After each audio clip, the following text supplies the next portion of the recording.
Hello mga boss, ang ride pala natin ay Manila at Kasiguran, Aurora.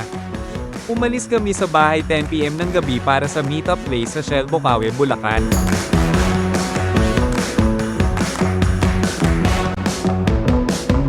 Makarating na kami dito sa Shell because Bulacan at habang nag-aantay kami nagpa-full tank na rin ako dyan, inabot din ang 350. May 2 bars pa ako niyan. Ride out na rin agad ng alas 12 ng hating gabi.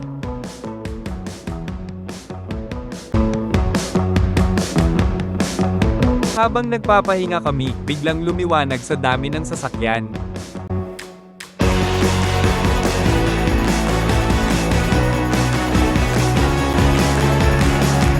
Ini-enjoy lang namin ang magandang view para hindi makaramdam ng antok at pagod.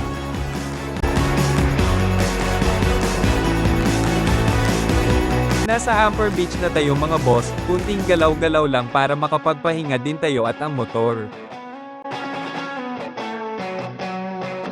Solid ng view dito. Tapos ang isa pa sa maganda sa Aurora yung mga daanan nila walang kalubak-lubak.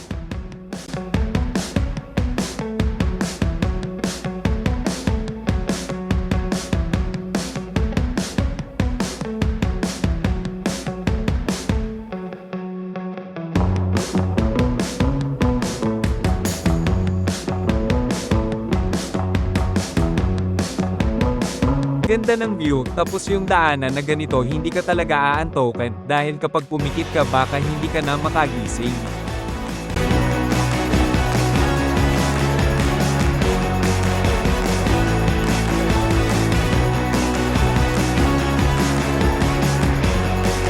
Ito yung mahabang tulay na nadaanan namin.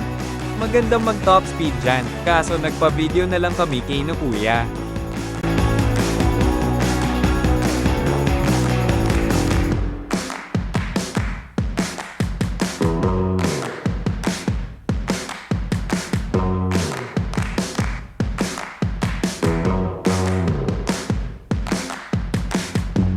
Dito pala kami nagstay sa Agabao Lodging House, dumating kami sa oras alas 9 ng umaga, maganda dito kasi malapit lang siya sa mga lugar na pupuntahan namin, at makakapagpahinga ka talaga ng maayos dahil tahimik. Kinabukasan, ang pupuntahan namin ngayon ay ang Parang Hills.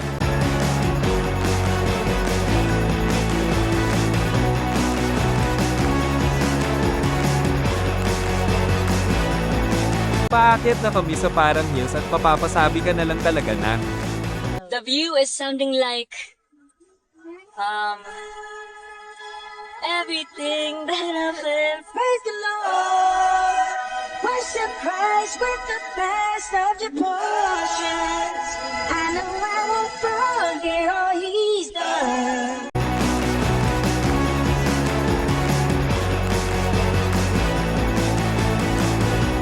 Umuwi muna kami after sa Parang Hills, hapon kasi ang gusto namin mag-swimming, kaya ito papunta na kung saan kami mag-swimming.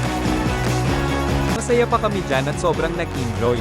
Kaso maya-maya lang dumating ang mga Coast Guard dahil hanggang 6 PM lang ang pwede dahil tumataas na ang alon.